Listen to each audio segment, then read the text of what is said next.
Welcome back to another development tour with myself, Kaz from Property by Kazy. Now behind me we have a detached bungalow. This was previously a 2-bed and it's been turned into a 5-bed with a fully comprehensive refurbishment program. Now, whilst the developer did go over budget, they also doubled the value of the property. So now we're gonna take a look around and have a chat with the developer to see if the property was truly a success. Let's go.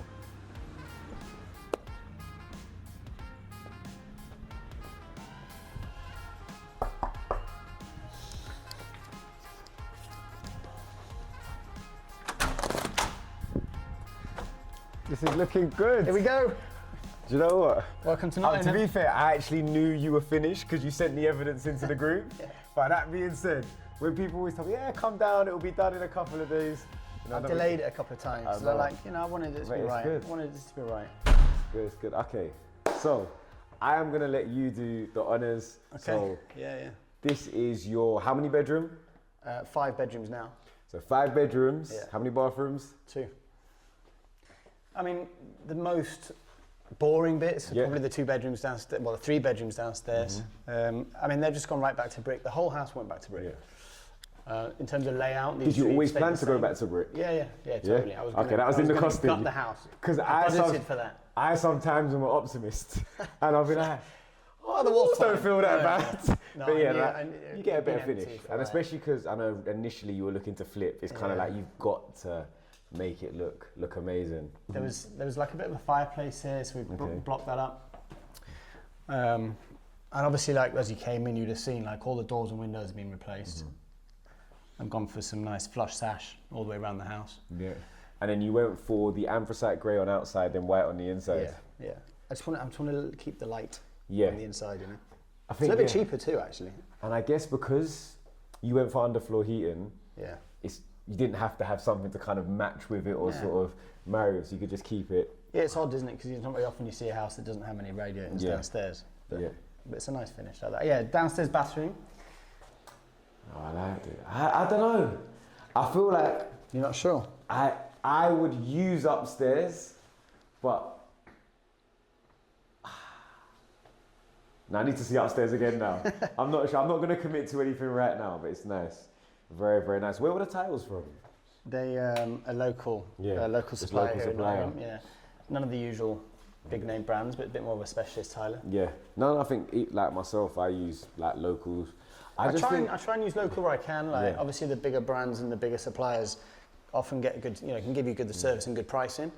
Okay, and then kitchen, you said kitchen's the same, right? It's independent? Yeah, or like independent local supplier in Nottingham, and they supplied the quartz worktops as well. And then I put together, Jump Eye again. I should work for them. Exactly. The Neff appliances. Might be able to get a sponsorship get for some the free video, stuff. right? Jump Eye sponsor on the next T-shirt. I bought that new, but the rest of these 2 are from Jump Eye. And I remember, obviously, in the group, you put in a few different things. Like, what were the changes? I think the larder units over there you potentially weren't going to have? Or well, originally the idea was that was going to be a blocked off separate space completely.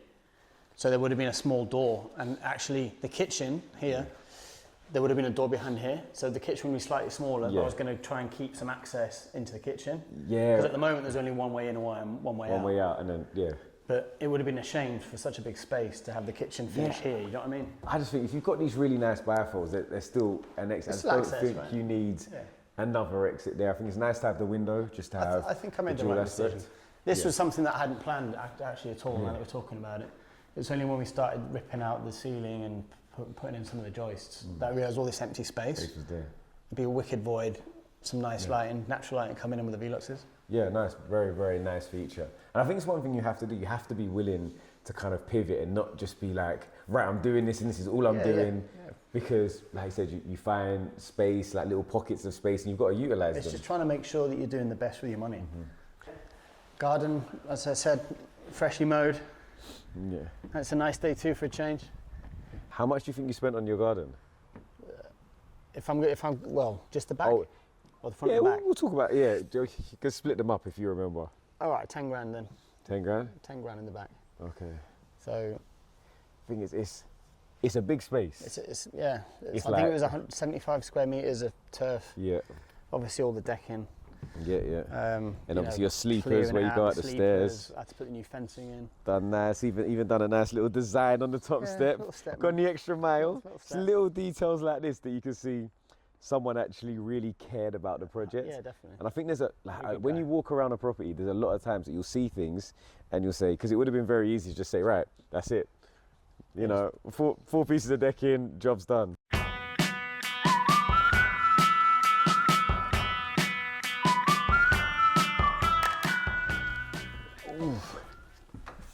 Getting my quads, calves in. Okay, so this was all originally open. All one space, yeah, originally. So we added the front dormer here, Nice. which is where we're in now. Nice. I think it's nice. Like when you've got 5 rooms, this can be somebody's office because it's really bright and airy. Yeah, It can definitely. work as that. Can be another Or a little bedroom. kids' room, you know, it's not a big room, but I think the thing is, you get a double bed in. yeah, you still get a double bed in there. And a lot of the time I go for the small doubles, the 4 foots, Yeah, yeah. because they're big enough that they can work as a double, but they, they still save the space. So Okay. now you have to choose the bathroom that you like the most. I know what I like, but Okay, we'd be fine. We wouldn't have to fight then because I'd be taking downstairs for You me. reckon? Yeah, I think obviously it's the size of it, and I just always like the way freestanding baths sit in a room. yeah. Like they're almost like a piece of art, like the way they sit there. And then the pièce de résistance, this is the bit, man. the master. So the master, sleep based on lighting, bed here. That's the idea. Yeah. So from about here where I'm standing now, this is the extension basically. The hip to gable, so finished there. And yeah, floor to ceiling glass, which is nice. This is really nice, really, really nice. It's nice when you've got little areas of a property that you can enjoy like I feel like, you know, there's an area when you come in downstairs and you can see all the way through from the front to the back, and just like here as well, you can kind of actually take in the garden in this form. And it's nice, like you said, from downstairs, it feels really private, even though you are, you know, have got houses all around as well, which is nice.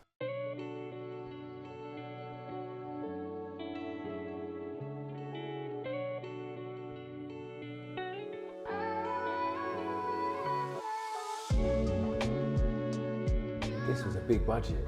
What was the refurb budget for this? What, the real one or the one that I told the TV? I mean, we're gonna listen. We pride ourselves on honesty on this channel. So. Originally I was hoping to do everything for 100k. Yeah. And in the words of Mike Tyson, everyone's got a plan until you get punched in the face. Yeah. So And there's a building couple will of- do that. Yeah, there's a couple of errors, but you know, all in, I think, including the garden, the driveway, which I hadn't planned on doing really, and I was like, unsure if I was going to do that. It was about 135.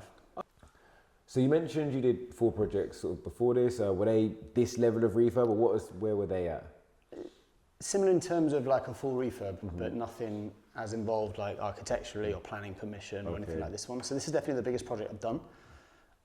The other 3 or 4 have been like full refurbs, you know, rip out back to brick, the whole But this lot one, again. it was rear extension and a loft conversion, and then Yeah, the front dormer, the hip to gable, extension at the back. And yeah, like I mentioned, involving planning permission, which was a bit of a delay as well.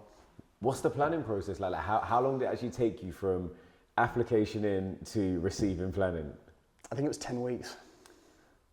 I don't know See, what that look, compares to. Yeah, you're living the dream. Is that a good thing? It's not like, so some stuff, don't get me wrong, in and out, some councils are pretty good. Right, okay. If you're doing stuff like That's good to know, man. houses into flats, I've had ones that have like taken up to a year. No, I'm not going to lie. I made a mistake as well at auction early on. The first property I bought at auction, I naively assumed I was going to be able to get a mortgage on it once I got bought the house. That's a sharp learning curve. I learned big. Yeah, they came out and the house was riddled with damp, and I was inexperienced. Luckily, I was able to pull out some equity from somewhere else to pay for it outright and get it done. But ever since then, I made sure, you know, that either I had a reliable builder to me and the team with me to come out to the viewing, and I always got a solicitor to check the legal pack. So you don't need to do everything yourself. As long as you've got some good people that are, you know, specialists in the field, then you don't have to worry about that. So there is a bit of risk still, sure. But no risk, no reward, in my opinion. You can buy mitigation. You can buy, like, 100%. depending on your attitude, like, if you're super, like, you know, risk positive, you can say, I'm confident I can read the legal pack, and you can save your 500 quid. Which I've started to do to an extent. I think as it's well. a really good practice to be able to save, to be able to get a real shortlist. Because loads of stuff can look good until you read the legal pack. And I think it's just good practice, because also, as much as solicitors do obviously have their indemnity insurance to cover you against if they made a mistake or miss something, they're only human and they're going to be dealing with loads of stuff. Like, you want to protect yourself as much as possible.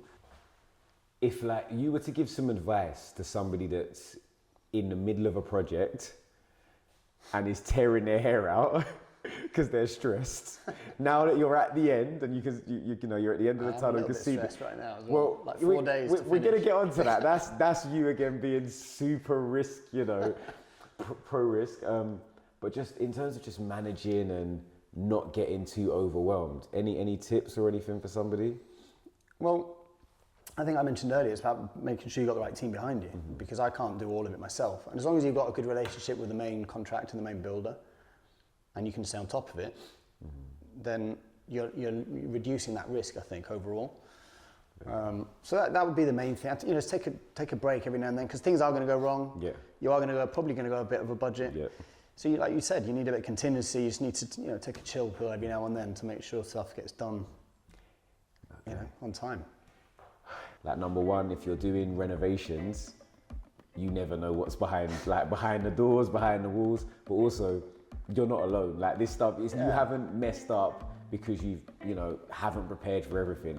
It's almost part and parcel. It's very much like the John Pye auctions. Yeah, sometimes sometimes you buy something and it is exactly what you wanted and maybe a little bit more. Definitely. And sometimes there's a little bit more work to do, but it comes with the risk.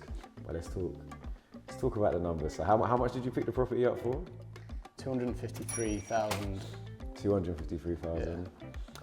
Yeah. And you said bill cost approximately 135? 135 is my current bottom line at the moment. Is your current one, until you say, do you know what? I could do with it. Yeah, Before I come back, we're going to come back. Like, do you I spent 70 quid on the garden to be mowed today. Yeah. So I'll add that in as well. Yeah, but, of course. No, but do you know what? In hindsight, as much as I think gardens don't always directly add the value into, like, a lot of the time the money you spend in, you don't get back out on valuation. Yeah. What you do get is the confidence of the surveyor, and for sure, they come in and just see everything as, finished product done to a really high standard. Well, that's why I had to do the driving. Yeah, I think so. First impressions. 100%. Yeah. So that's 253. Yeah. 135 on the refurb. Okay. And you've decided to, because I know you were umming and ahhing between living here, buy to let, selling, everything. So you had all the options, and you decided to opt to refinance on a refinance on a buy to let mortgage. Yeah. I've got a couple of viewings today, so hopefully, and I'd be surprised if they don't like the house. If they like the area, then it should be a good thing. And then what did you get of your valuation back at? The estate agent valued at 600. Yeah. And the bank valued at 575. That's not too bad. So that's pretty good. That's not too bad. What's that, like less than 5% out? Which is as valuers go, as surveyors go, that's not too, I think I've had somewhere like my brokers called me and be like, I've put it in at 600, and similar, they've come back at like 560, and my broker's like, I don't know what to do, we've got a down value by 40k, we're gonna have to go to another lender. And I was like, oh no, I'll take it. No, I'm not. Listen, sometimes I'll take, if you're gonna give that, do you know what I mean? If it's not crazy. Yeah. Okay, cool. So and you said rentals? Rentals gonna be, well, it's on the market for 2,500. 2,500. And do you know what your monthly repayments are? 1,750. Okay. So the return's not, like I said to you earlier about the Nottingham. But obviously, in terms of, effectively all the,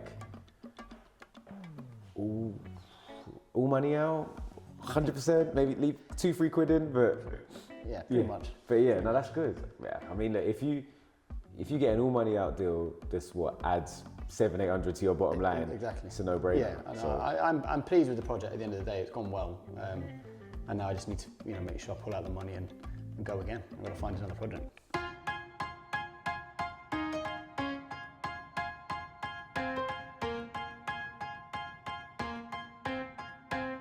So that is all. Andy's left me because he's got to go and do an ILA, independent legal advice, bearing in mind that his bridge runs out in only 5 days, and if he misses it by 1 day, it's going to cost him £10,000.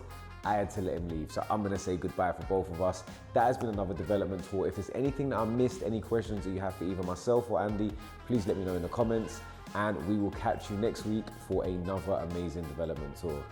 Peace.